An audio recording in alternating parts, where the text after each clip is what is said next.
On this week's episode, can Jean-Luc Picard boldly go where only Discovery has gone before? Our return to fantasy football begins, and what if the losers had been a winner after all? This and a lot more as we once again delve into the pop culture cosmos. The pop culture cosmos. I didn't like the sound of the first one. And we're back with another episode of the Pop Culture Cosmos. This is Gerald Glassford. This is Joe Glassford from Game Source and also Pop Culture Cosmos as well. But it wouldn't be a Pop Culture Cosmos without my good friend. He is the man. Well, he's also the living legend, the living embodiment of Humanica Media. You gotta check out everything that's going on with Humanica Media at humanicamedia.com, Humanica Media on Facebook, YouTube, and so much more. It's my good friend. Hey, here he is right now. It is Josh Peterson. What's up, man? Beautiful Sunday going into Monday. Yeah. I mean, we're talking about reincarnation there for a second. I thought that we promised not to get political like The Escapist, but it looks like you already broke that rule. So, How so, my friend? I don't know. I just yeah, who knows? How was I political? I don't know. I just called you the living embodiment of Humanica Media. Because you're going against all the religious people. So, Oh wow, we just lost probably, a good probably about 12 religious listeners just now. But this episode is brought to you by Wheelie Q, and we'll get more on that later. But what's going on, man? Indeed, it is sponsored by. We're presented by Wheelie Q barbecue sauces and rubs. Check us out a little bit later in the broadcast for one of our awesome 15% off discount codes that we can provide for you. That's coming up later in the program. But we have a great show for you today. We've got Rob McCallum coming up once again in the Cosmic Crossfire as he talks all the latest stuff going on in the realm of pop culture. A little bit later on, he has returned. It is Tyler Baker from the Fantasy Football Pater podcast. He is going to be talking, well, because it's that time again, about fantasy football. Cannot wait to chat with him about his picks for what you need to do as far as the fantasy football drafts that are coming up. He's going to give you the insight and the know-how on what to look forward to in your fantasy football draft. But first, my friend, we were kind of struggling with some content because it's that time of year when, well, let's say the end of summer is getting near, going back to school. Primetime television really hasn't started yet with its fall network shows. The fall movies have not really started to come in as of yet. August is sort of like that weird month where actually not a lot is happening. Madden is one of the big, I guess, events that happens during the course of August, but it really hasn't hit as of yet. But lo and behold, while everybody in Vegas was talking about EVO 2018, there's also a yearly convention that goes on here in the city as well, and that is the Star Trek convention. It is the major Star Trek convention that's out there, and it's right here. It takes place every year in Las Vegas. I know last year they were talking about everything going on with Star Trek Discovery. Now, something came out of left field, my friend, because they announced that there's a new show for the Star Trek universe coming to CBS All Access, and who do you think would star in it? But Patrick Stewart himself. He actually stepped out onto the stage at the Star Trek convention and announced that Jean-Luc Picard is once again coming into your living room with a brand new Star Trek series. So I ask you, my friend, this is some big news in the Star Trek universe. Star Trek Discovery did a very, very solid job, both critically and also ratings-wise, for the CBS All Access Network. Can another show in the Star Trek universe not only boost CBS All Access, but also as well make something really, really prominent for the Star Trek universe going forward.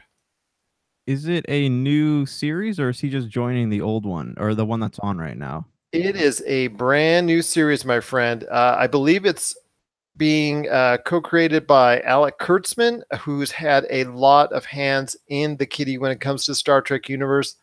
While I'm hearing your thoughts on that, I'll look it up just to make sure. But yeah, I believe it is a lot of hands from previous Star Trek iterations that are coming together to help Patrick Stewart and whoever's going to be joining him on this journey to be an additional Star Trek additional part of the Star Trek universe on CBS All Access. At this point, it does feel like the right move, because you have a show like Star Trek, even a show like Doctor Who. Sorry, shows like these, they do pull in new fans occasionally, and there is a big following for a show like Doctor Who. Star Trek is kind of survives purely off nostalgia for a lot of people. Like it has the it pulls in old fans, and it is, if you have access to the streaming service and you read reviews, you're like, okay, that seems appealing to me, and it does the thing where it can occasionally pull in new fans. But creating, I guess, having another Star Trek series run side by side with whatever the new one's called, it could be a good idea, it could be a bad idea. A series like this would be strictly for nostalgic people, or nostalgia fans, and while the new one could cater more to newer fans. But you have to ask yourself that, because remember, there's a time when sci-fi had so many these space shows going on at the same time that nobody really knew what to watch. You had Battlestar Galactica, Stargate, or Stargate Atlantis, or whatever it was, and you didn't really know what to watch. There's too many things to keep track of. So do you think that there would be a point where there would be too many Star Trek series to watch, or is even having two far too many, because the lore is so vast in this show? And that's the difficult question, because this is going to, I believe, take place in two different time frames, because I think it has to, because of the fact that Jean-Luc Picard was part of the Next Generation, which right now in the Star Trek Discovery, well, hold on. Somebody's, sorry. Ad. Yeah, and now, okay, here we go. It takes place in two different time frames, with this one, with Star Trek Discovery taking place before the events, or just before the events of the original Star Trek in the 60s. And of course, we all know Star Trek The Next Generation came after the events of the crew, the famous Kirk Spock crew from the 60s television series, plus also the movies in the 80s as well. So it's going to be weird how, if you're not familiar with the Star Trek timelines, you're going to be seeing these two Star Trek shows in different timelines because of the way they fall, but they're both going to be on the same CBS All Access network. It is executive produced by Alec Kurtzman, who is the executive producer of Discovery, and he's had his hand in other Star Trek movies as well. So, I mean, I'm excited for it. I'm excited to see where his character, Jean-Luc Picard, can go, because at the end of Star Trek Next Generation, they had, I don't want to say they had written him off, but they had portrayed him as a really old man, even older, I believe, than he actually is now in real life, and in a type of retirement, going, I believe the last episode of Star Trek Next Generation, if I remember correctly, he was trying to get somewhere, and he needed help from his former crewmates in order to try and get where he needed to go in the last moments of I guess the latter moments of his life, because he was as far as a very old man at that point in time. So I'm interested to see where this will take us as far as the story of Jean-Luc Picard, who is coming along with him. Is there anybody from Star Trek The Next Generation that's going to join him on this quest, or is it going to be an all new list of characters that are going to be partnering up with Jean-Luc Picard at this point in time? So I'm interested to see, but I'm also interested to find out if, audience members out there that are not as familiar with the Star Trek universe are going to be confused, because like you said, a Jean-Luc Picard starring, a Patrick Stewart starring Star Trek vehicle will cater to an older crowd that's more familiar with the Star Trek universe, and somebody that is not may get really confused by what's going on if they watch that and Star Trek Discovery. Yeah, so let me ask you this: so you have the Star Trek movies, you have the Star Trek with Patrick Stewart, and then you have the Star Trek that's the newer one. So as the Star Trek expert, because for me, it's hard enough for me to follow like, the numbered entry in Star Wars and the side stories, as well as like the animated stuff that ties into canon. So how, and with Star Trek having such a vast amount of lore, do you think that it's going to be hard? Like fans are going to get annoyed that they can't watch all of it, or they're going to have to pick one to watch or follow, or do you think it's going to be overwhelming to people?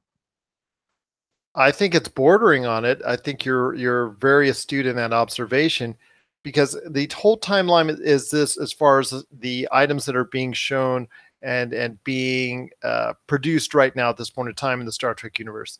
Like I said, these events of Star Trek Discovery take place first. In this case, it's about, I believe, if I remember correctly, 10 years before the events of the Star Trek movies, which you are seeing at this point in time in the theaters. And what they're coming up with the next one, I believe, with Chris Hemsworth, that's going to be joining him in there. And then the one after that, that Quentin Tarantino is supposedly going to be directing as well, the R-rated one. So those two movies will take place after the events of Star Trek Discovery. Now, those two entities in and of themselves all take place before the events of the proposed new series with Patrick Stewart. And I'm trying to make sense for everybody out there that's listening, because this is really going to be a hard deal, because of the fact that it's relating to the Star Trek The Next Generation with Jean-Luc Picard. That has to take place in a timeline after the events of these current Star Trek movies, and also as well Star Trek Discovery. So you're right, it is kind of confusing for a lot of people out there, but obviously CBS has a lot of faith in the Star Trek universe at this point in time, because Star Trek Discovery has been a big hit for them from all, from everything that we've seen as far as their subscription rates, viewing, things of that nature. It looks like it's been a big hit for CBS All Access.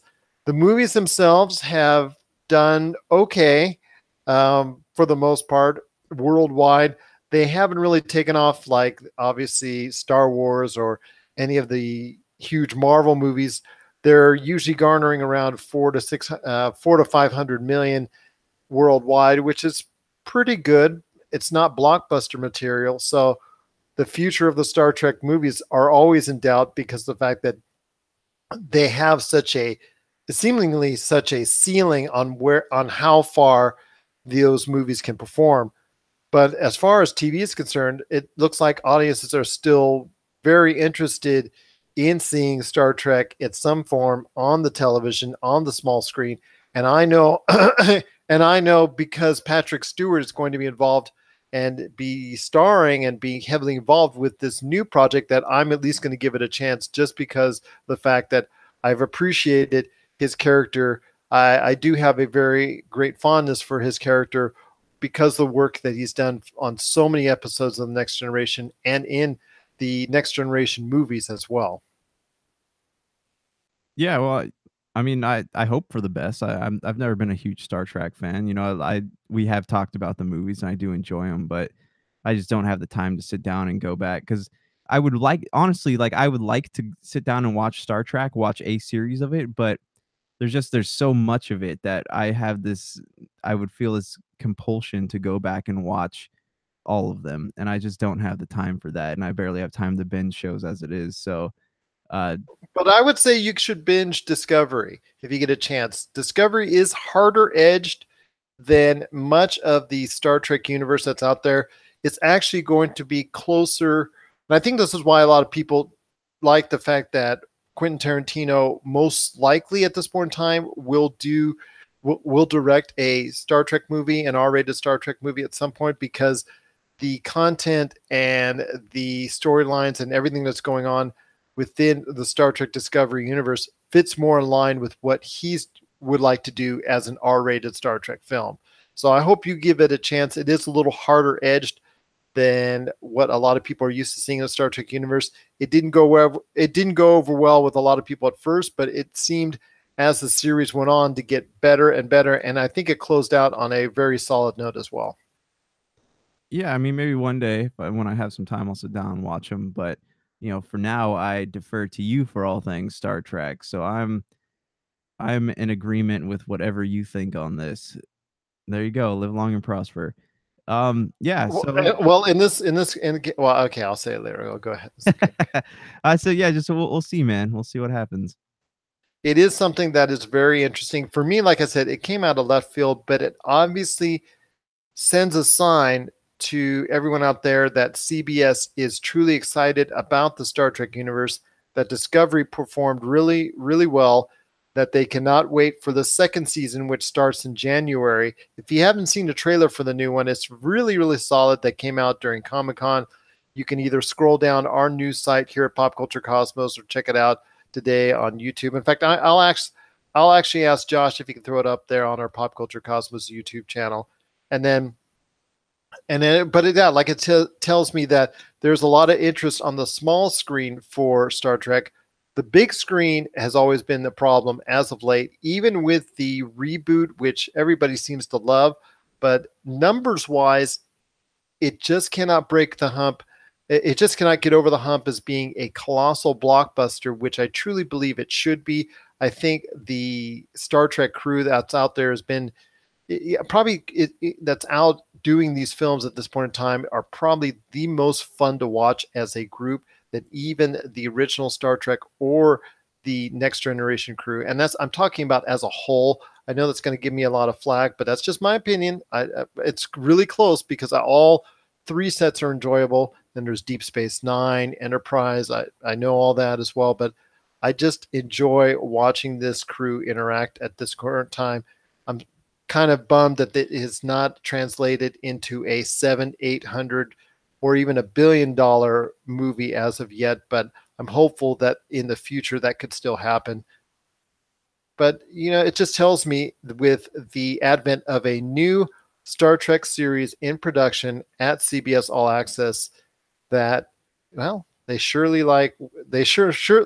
must like it when Jean-Luc Picard says, "Number one, engage." What are your thoughts on a new Star Trek series coming to CBS All Access starring Patrick Stewart in his iconic role, Jean-Luc Picard? Tell us your thoughts, popculturecosmos@yahoo.com. Also as well, Pop Culture Cosmos, Humanica Media, and Game Source on Facebook and Twitter as well. You like that? Engage, number one. Engage. Okay, that's Yes, silence. yes, I'm sorry. I never watched Star Trek, so I don't know what you're talking about.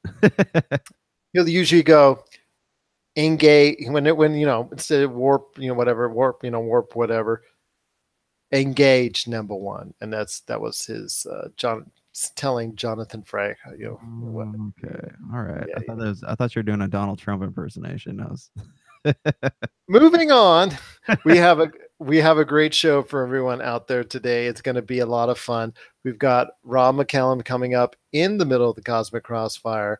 Also, as well, we've got Tyler Baker sharing his thoughts on who you should look for your next upcoming, who you should look for your upcoming fantasy football draft. And then Josh and I are going to be talking a little bit later on about the movie The Losers. There's a little bit something that I picked up on the other day when I tried to watch it that I was thinking about, and it led me to start something that we're going to do every now and then called a What If segment. And we'll talk about that at the end of the show, about what if the movie The Losers had been a big hit, how that would have changed both the DC and also the Marvel Cinematic Universe. We'll share our thoughts on that and a whole lot more. This is the Pop Culture Cosmos.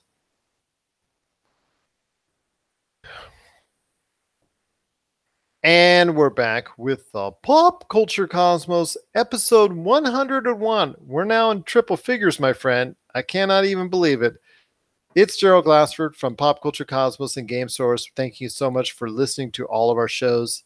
If you ever need a schedule on when we're playing or where we're playing, you can check it out today on Facebook at Pop Culture Cosmos. Plus, get the latest news and trends every single day as we post articles from all over, including ourselves at Pop Culture Cosmos. So you always find the latest news and trends of pop culture. Plus, right there is a schedule of all the great radio stations around the world we're playing, because we're on radio 7 days a week. And also, as well, if you want to listen to our podcast version of it, then you can go ahead and check out all the different podcast networks. Well, at least some of them that we're on, because we're on over 30 different podcast networks as well. Josh, you got a great thing going on with Humanica Media and Topicocalypse. So share thoughts, man. What's going on with your awesome experience known as Humanica Media? Like you said, just Topicocalypse. We'll be dropping a new episode today. You can also check out our review of the Hopesfall album Arbiter, available now to download. And if you happen to come up on our podcast, we'd love you can check it out. Like, follow, subscribe on social media. That'd help us out quite a bit. But yeah, that's it, man. Still waiting for that pop culture thing we're gonna do with Big Dog. Yeah, it's gonna happen. We just need to find a time to do it. There you go, finding that time again. But he is right. Not only on Topicocalypse, but the Pop Culture Cosmos. Make sure you like, share, and subscribe to any of our content or our channels, any one of our channels, whether it's Podbean, whether it's Podbean, Spotify, Apple Podcasts, Podchaser, Anchor FM, or any one of those podcast networks, or you listen to our show on radio. Anytime you like, you listen, you share our content, we truly appreciate it. Josh, my friend, you wanted to talk a little bit about Doom, and it just so happens that around media these days, there seemed to be a little bit of a surge again in advertisement for the PlayStation VR. Maybe it's just a reminder that, hey, we're there. We got this great concept. We got this great this great gaming thing that we'd like you to try. The PSVR is the most successful unit in the virtual reality workspace that's out there, but it still has reached right around 2 million units sold. And comparatively speaking to other consoles out there, that's not a whole heck of a lot. But at this point in time, Doom was being shown as something that they're really trying to promote along with the PlayStation VR, with Doom VFR. I know you had something to say about Doom and how it correlates as far as the storyline and things of that nature. I want you to go ahead and share your thoughts on Doom, because it was well received as a reboot just a couple years ago, and a lot of people really enjoyed it. I know you have some issues with it, but not only share with me your thoughts on that, but how is it translating to your thoughts on the story with the success or lack thereof as far as the PSVR overall? Hey, real quick, your volume keeps fading in and out. Oh, really? Yeah, you go low and then high. I mean, it only happened like 3 times, but just heads up. That's 3 times too many. Yeah, like right there. Uh-oh. Okay, well, I'll go on here. So I think that the reason that PSVR is doing so well is because it's more accessible than like the Oculus Rift or some of the other ones that are out there. I saw at E3 there's a booth that was really pushing VR. Like they had a bunch of different VR sets from a bunch of different companies. You can kind of try them and check them out. But I just don't think many people are interested in it, because that's why, even though the PSVR is the most successful, it hasn't even come even close to what even the Switch is doing. Yeah, I think that VR, it's just not, the technology is just not there, because while I've seen, I've seen the numbers for the PSVR, from what I understand, like read reviews on different VR games and stuff like that, and it sounds like, especially something like some of these bigger games like Bethesda's making with Skyrim, especially, was one that they said the movements are too difficult, and the movements that you see on screen, they can't keep up with like what you're doing with your hands. And the moment that you move your hands out of your scope of vision, it causes the game to wig out. So that's what when I get to a game like Doom, Doom is such a fast-paced game. It's such a fast-paced game, and even on easy, it is incredibly difficult. So the moment I'm hesitant to even consider wanting to play something like that on PlayStation VR. But, if it works, it works, but I think that the technology has a long way to go before it's able to really be something that people are able to get into. Um, I do wanna talk about Doom the game, though. I have a question for you that's been on my mind. Do you think that Doom, the story, as we all know, is about people who are trying to solve the energy crisis on Earth by harnessing power from hell. Do you think that there comes a point in video games, especially ones that are taking themselves seriously like Doom, where the story becomes so ridiculous that it's almost hard to get into? I think you're right on that. I think with a lot of movies that we've seen over the years, that has definitely been the case where they try to act serious, but the, I guess, idea and premise is so preposterous that we as an audience just really cannot get into. And yes, the idea that extracting that from that type of format, then just going in what the original concept was hey, it's a space marine. He's thrown onto this planet. Now he's got to attack. Now he's got to go ahead and fight off monsters just to survive. If they just had that as a premise, I think you would probably have been more satisfied with that result. But you're right; they interjected a lot more scenarios in there, and one of them was trying to solve an energy crisis. And just like the movie itself, the Doom movie itself that came out years ago with The Rock and Carl Urban, that was trying to do way too much with the concept instead of just hey, just dealing with the core, whatever it was that you just go ahead and why do people like Doom? And if they don't like Doom for this really convoluted story or trying to make it something that it's not, just go ahead, find a simple reason to shoot off the monsters, and there you go. And that in and of itself makes Doom really special, both the previous version and the newer version that just came out a couple years ago. But when it comes to the movies, the movie that we saw, that really performed well below expectations. It's considered one of the Rock's worst movies, and there's good reason why, because they just tried to do something that they shouldn't when it comes to the Doom universe. And it looks like you're saying when it comes to what they did with this game, even though it was very, very highly rated, it was on best, several 10 best lists the year it came out. You're saying that the story itself is too convoluted and becomes a distraction from what you really want to do overall, and that was just shoot the monsters and get and try to survive.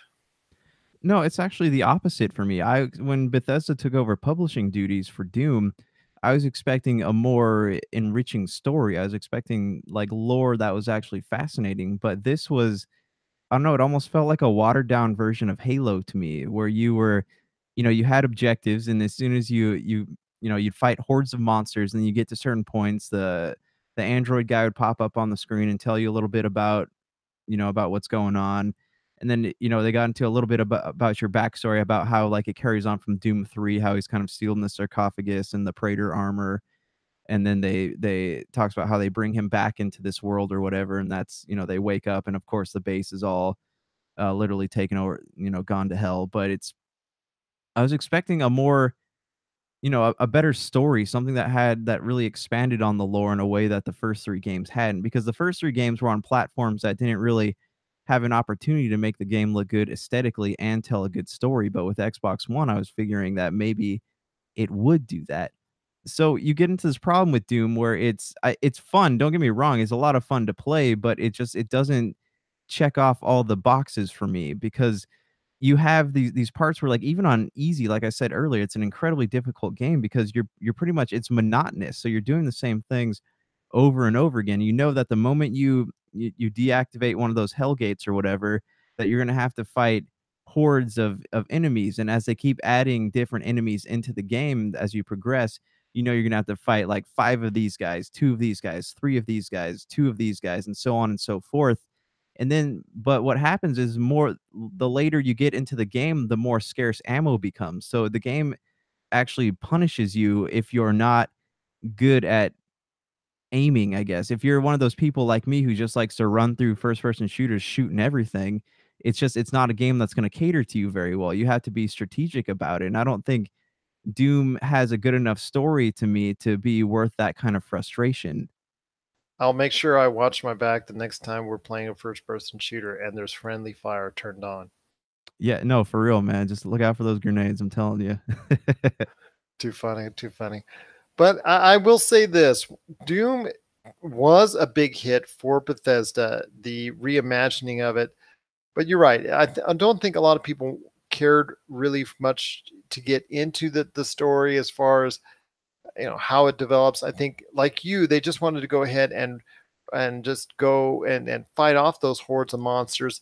But yes, there is a problem with first person shooters from time to time, that they can get repetitive because what's the old adage, monster closet, or the same type of okay, it's a little bit harder now, I'm in a different area, I'm progressing through the game, okay, instead of 10 monsters that are going to come at me, there's going to be 12 this time, or there's going to be 15. And I understand that it's not just the variance, it's just the count. It seems like it's just shoot by numbers at some point in time, at at different times, where that can become repetitive. It can become a little bit disappointing. And the best first person shooters out there always throw something different at you, a different type of hook that you can sink your teeth into, that really keeps it going as you progress through the game. So I understand your concerns about that. I played Doom. I liked it, but you're right. I didn't delve, and I didn't even think too much about the story. And that, I guess, pigeonholes it for the fact that while I play an Uncharted, while I play a Mass Effect or a certain other type game, I'm really invested in the story. I really want to get to know the story, the characters, and whatnot. When it comes to Doom, I just want to go ahead and blow stuff up. Right, and you can't have something because especially since each enemy type that gets introduced, different weapons don't work very well on them. So you have to switch out between like the Gauss cannon or whatever to do kill certain enemies. But if you're gonna have combat that is that punishing, there needs to be a payoff. There needs to be something like at least for a lot of the other games I played. Darksiders is one I can think of that is especially punishing. There's a good story in there to make the frustration worth it. With this, it's just kind of don't get me wrong, I like playing the game, it's fun and all, but it's not the objective based narrative. It just doesn't work with me having the game be that difficult and that repetitive, because I get out into these open areas, I'm like, oh geez, another freaking Hellgate, and I just don't want to do it anymore. I don't blame you. I don't blame you, because it can get repetitive. And for those maybe playing on the PSVR, as far as Doom is concerned, that can really become a headache, no pun intended, after some point in time.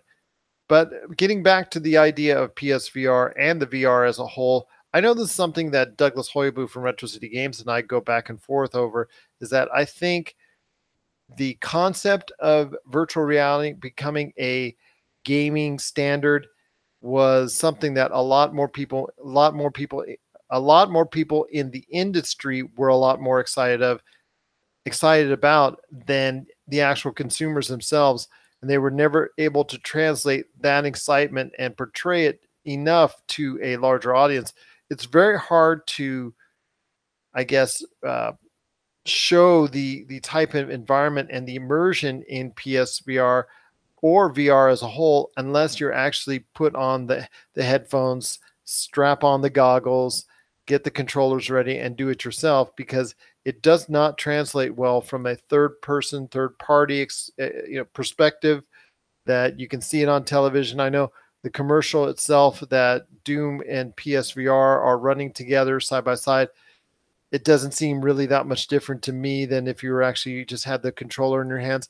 And I know for a lot of people, they don't want to put on extra gear. They just want to go ahead and have a controller in their hands, just kick back on the couch, and there you go. And so, Right, and it's still motion gaming at the end of the day, and we all remember what happened with that. exactly, it was a novelty, and the Wii and Nintendo did it right. Everybody else just didn't quite measure up. And from there, after 100 million plus Wii sold, it was just really all downhill for motion gaming. And PSVR is, by whatever stretch you can say, is an extension of that original motion gaming concept. So it's just, I guess, tastes right now say that that virtual reality is not going to be popular anytime in the near future unless there's a killer app that people have to play and have to try. And unfortunately, they've not been able to come up with that on their own, because it seems like they're just getting a lot of ports put into a VR realm and then they go from there. But a lot of people like me just want to go ahead and just throw the controller in my hand, grab it and go, and don't want to throw anything else on. And I see that's why the VR marketplace is never going to be as large as what they were hoping for some 3 years ago, when they were really getting excited for what was happening around the corner. But Doom, my friend, I love Doom, especially the older Doom. I cannot say enough great things about my time spent in the 90s playing Doom. The reboot of Doom was favorable for me, a favorable experience, but no, it did not measure up, in my opinion. That's strange because it my meters are running. Maybe it's the internet. I don't know. I'm nothing. You can't hear me?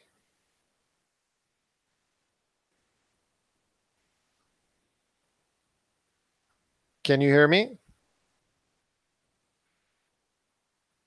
Because I'm still showing levels.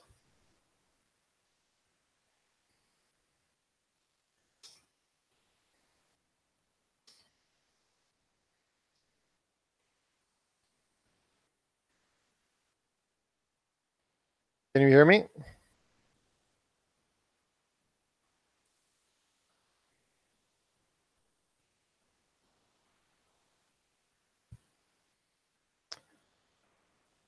Ah, joy. All right. Well, hopefully that does not translate.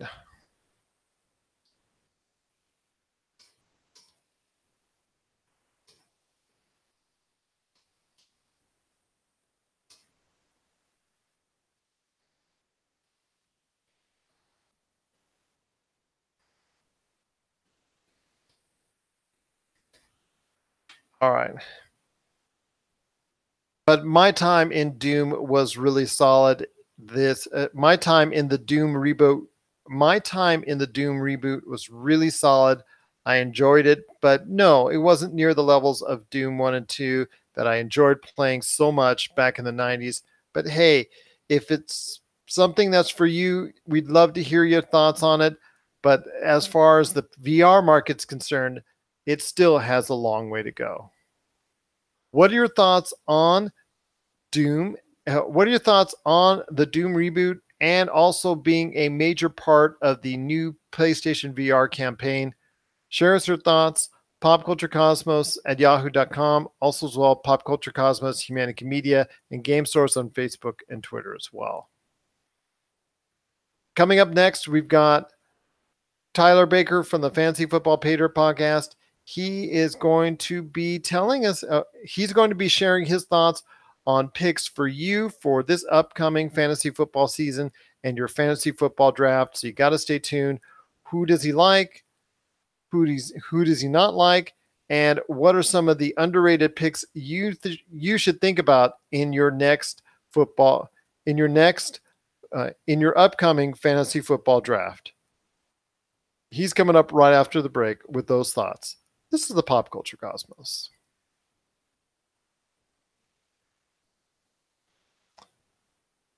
And we're back. To close out the show. This is the Pop Culture Cosmos. This is Joe Glassford along with my good friend, Josh Peterson. Josh, I wanted to start a new thing because it all happened when I tried to watch a movie the other day. I want to start a new segment called What If? It's a segment, I'll just run it every now and then, no particular set type of thing or whatnot. But at this point in time, I want to ask you, I was watching or trying to sit through a movie called The Losers, a movie that came out in 2010. a movie for which I thought because I really had only some vague knowledge about it. I thought it was an actual Marvel movie, but it turns out it was produced by Warner Brothers, and it's actually a DC property, which shows you how little I cared about it in the past. It's actually a 2010 movie which came out, which had a lot of well-known stars that were attached at the point in time. At that point in time, stars like Chris Evans, Zoe Saldana, Jeffrey Dean Morgan, Idris Elba, all of those were actually attached to the film and played major roles within the film. So I ask you, my friend, if The Losers had become a big hit for DC, unfortunately it did it. It tanked. It was actually very quickly forgotten about, and it actually performed really bad at the box office. It's not thought of very highly critically at all, and I couldn't even sit through the whole movie. It was actually that bad of a movie. But if it had done well, but what if The Losers had performed like, let's say, a superstar box office blockbuster, and that had become a foundation for what was to come in the DC movie universe? How would that have changed the DC movie universe plus the Marvel movie universe? Because then I'm sure Warner Brothers would have made sure that Chris Evans, Zoe Saldana, and Idris Elba, for that matter, made sure that those individuals, with enough money thrown around, contractual agreements and whatnot, would not have been a part of the Marvel Cinematic Universe themselves. That's a lot of questions. Okay, let me hit them one at a time here. So The Losers, yeah, it was not a very memorable movie. It had its moments, I guess, but Did it? I didn't find any. I was less mature back then. So that was what, 8 years ago. Yeah, that was kind of around the time when I would go to the movies with my friends just because there's something to do. So that was yeah, a different time for me. But yeah, no, I because it's funny that you mentioned that because I remember there originally being talks about having that be part of the DC universe that they're looking to create. Like there's internet speculation. Is this tied to the Dark Knight or something like that? There's a lot of there's a talk and speculation amongst fans and comic book sites and stuff like that. But luckily, it didn't do so hot, and we didn't end up having to worry about that. Uh, you know, hypothetically, if it did, I would say that we would see a whole different tone in the DC universe. We wouldn't have the seriousness that we do because assuming that The Losers did well, it would have resonated with people comedically because that's what the movie was more is more kind of like a comedy act. It was like Rush Hour on steroids. So it was kind of they were going for the lightheartedness but still trying to tell like an action oriented story. So if that were like the setting feature for the DC universe, I think that the tone of the universe would have been a lot different. And what films we'd be getting would be interesting to know too, because would they be tied into The Losers? How would that work? How would they introduce the superpowers into such a grounded universe? But that's also a question we had. Should Christian Bale have been tied into Man of Steel? So that would have been, it's all speculation, but and as for how it would affect the Marvel universe, that's interesting too because there's not really I'm curious to know it. Like from what I understand, when stars are in both sides of it, there's no contract stipulation that say you can't work for that company or you can't work for this company. They discourage it, but there's nothing like set in paper that tells you can't do one thing or the other. So Now we've seen um, stars that have co-stars, I should say, co-stars or individuals that have perished in one universe show up in another movie universe, or individuals that are, I guess, minor league in one universe play a role in another universe, but not really a major star in the Marvel universe has been a major star in the DC universe at this point in time. We've never seen it before. At least to my knowledge, have we? I mean, is there any that you can recall? No, I mean, I just know cases like Josh Brolin being Thanos and then also being in Deadpool, which is It's interesting different, how. man. That's still a Marvel universe. Yeah, no, but I mean, I don't know anything offhand with, two different people, with the exception of the losers, people being in different properties. There's one of the henchmen in Winter Soldier. He's also in Man of Steel. There's little inferences like that, even where people that have already finished their contractual agreements with one side of the universe can still play in the other.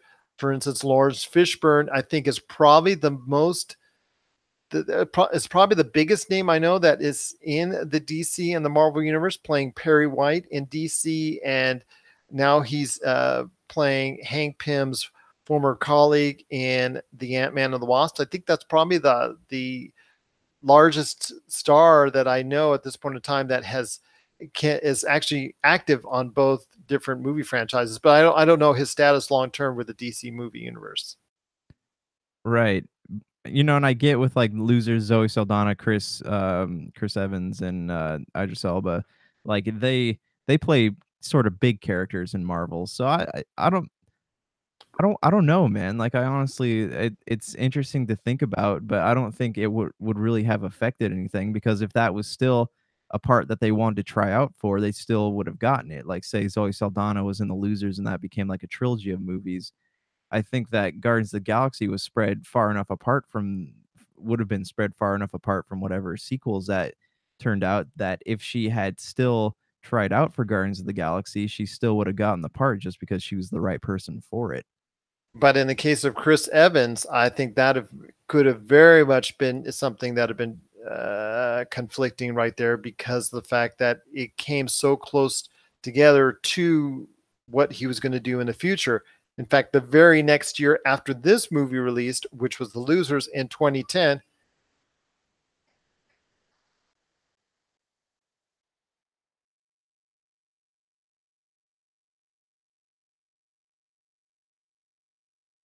Sorry about that. Well, to me, it's kind of interesting when it comes to Chris Evans, because in 2010 he did The Losers, but in 2011, the year after, that was when Captain America: The First Avenger appeared. I think that he is, or at least he should be given a lot of credit for what he's done to help the Marvel Cinematic Universe, because he's portrayed Captain America, I think, about as well as you should. His confliction with doing what's right, his emotions, the things that he's done for it. I think he's been by far and away the best choice ever for Captain America. What you could have done, yes, you could have said John Krasinski. It's been widely said by now that he was thought of as a top candidate for it, and some other choices as well, Channing Tatum, whatnot, and all of those would have been admirable choices. But I don't think anyone would have been able to convey the type of emotion and the type of character that Captain America has in the Marvel Cinematic Universe better than Chris Evans. Would it have changed a lot? I don't think it would have changed a whole lot, but it definitely would have changed how we perceive Captain America, in my opinion. Maybe not dollars wise, but I think overall, as well as how he has portrayed the character. With the case of Zoe Saldana, you never know. Yeah, 2015, I think, was the first Guardians, or was it 2014? I think it was 2014. I'm sorry, that the first Guardians of the Galaxy came out. And if the losers had been rolling at that point in time, and DC had plans of interjecting her character into even more parts of the DC movie universe, you never know, that could have been different as well. And she's done an extremely admirable job playing Gamora, with her status now very much up in the air after the events of Avengers Infinity War. With Idris Elba, with Idris Elba's Heimdall character, Heimdall has never been a focal point of the Thor universe. So with him, he's done so much other work that's been outstanding. I think that he would have been okay either which way, because he's just an outstanding actor, and it really just would have garnered any other roles without a problem if he did stay in a hit DC universe, or stayed in the Marvel movie, or been in the Marvel movie, or been in the Marvel movie universe that he's known for now. So it's just an extremely interesting what if the losers had actually been something that had garnered a lot of money, out there, and garnered a lot of success, and been that foundational piece for the DC movie universe going forward. It's just something to really think about as a what if scenario. Yeah, yeah, you're right. I mean, I'm glad it didn't pay out. It didn't turn out that way, but yeah, it's I don't think you would have had Chris Evans as Captain America. I honestly think that. I think it was too close of a timeline there. yeah. So fortunately, it didn't turn out that way. But yeah, even with other actors, I don't think you would have got the commitment that Chris Evans gave to the role because he literally put probably 10 years of his life on hold to do these Marvel films, and I don't think with other actors like you had like John Krasinski wanted to get his writing and directing career. You had Channing Tatum is a flake at the best of times. So I don't think that there would have been more casting problems with Captain America further on down the line had Chris Evans not gotten that part. Exactly. I mean, we're still waiting for that Gambit movie, which at this point in time, now that it's owned by Disney and all the rights are there, that it probably would have never come to fruition. So I agree with you, my friend. I think that part of it, when it comes to Chris Evans, could have been effective, could have been affected by it, but it still would have made a ton of money at the box office. We're talking about the Marvel Cinematic Universe, no matter if the movie that Chris Evans had been in before was a winner or if it really truly was the losers. What are your thoughts out there on what if the movie The Losers had been a big hit at the box office? How much would that have affected or changed, in your opinion, both the DC and Marvel movie universes? Share us your thoughts, popculturecosmos@yahoo.com. Also, as well, Pop Culture Cosmos, Humanica Media, and Game Source on Facebook and Twitter as well. Well, that's pretty much it for this week. We want to thank Tyler Baker from the Fantasy Football Pater podcast for being on the show, plus also as well our good friend Rob McCallum from Rob McCallum Films. Any last thoughts, my friend, on the way out? Because Friday is going to be another great show of the PCZ Multiverse. We'll be talking the latest news and trends in pop culture and some stuff like what's going on with The Escapist. I know you wanted to touch on that, and I know we will be on the next program. Yeah, I'm good right now. I'm excited to talk about what's coming up, though. Absolutely, as am I. I know it's going to be touching on a lot of different subjects, and for us, it'll probably be a little bit edgy for us as well. So for Josh Peterson, this is Cheryl Glassford. It's another beautiful day in paradise right here in the Pop Culture Cosmos. We thank you for listening. And here's hoping you have yourself a great day.